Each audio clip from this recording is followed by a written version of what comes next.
I spent a lot of time with you on the phone, and you were so gracious, and you were talking to me about basketball, and we were talking about social media and the potential of launching, your social media and campaigns, and you were very cautious because of you're so honorable and the legacy you have. You want it to be told correctly.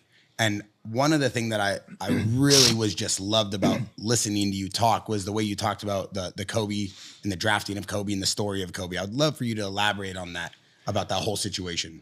Well, I think most people have, they're aware of that he got here, okay? But there was a bigger prize there, and that was Shaquille O'Neal.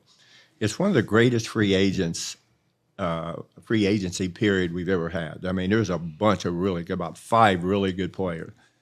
And so our sights were set on him, and he was in Orlando at that point in time. And his agent was here in Los Angeles. We'd been friends for a long time before he had represented Shaquille.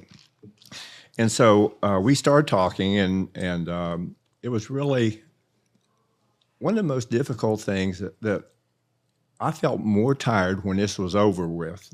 And I'll tell you why. So we're trying to get him. And at the same time, we know that he's going to be a huge contract for that point in time.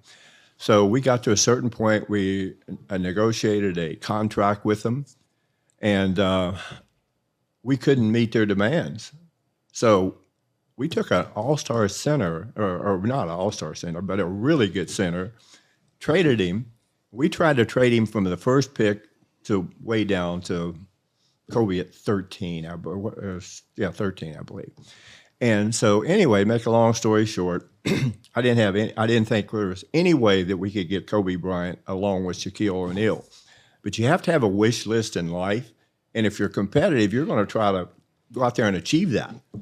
And so all of a sudden, I was talking to Jerry Buss all the time then, who was the owner of the Lake. And I said, Jerry, we have to make this trade.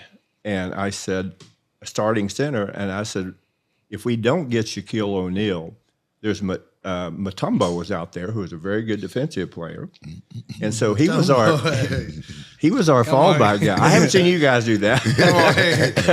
He was our fallback guy, but all of a sudden we got in a situation where he agreed to come to us. Okay, every agent says you can't get him, of course, and I think it was a determination of the franchise, and Jerry Buss encouraging me, just go forward.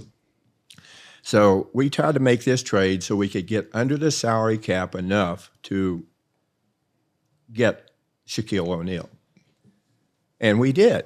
And that player happened to be Kobe Bryant.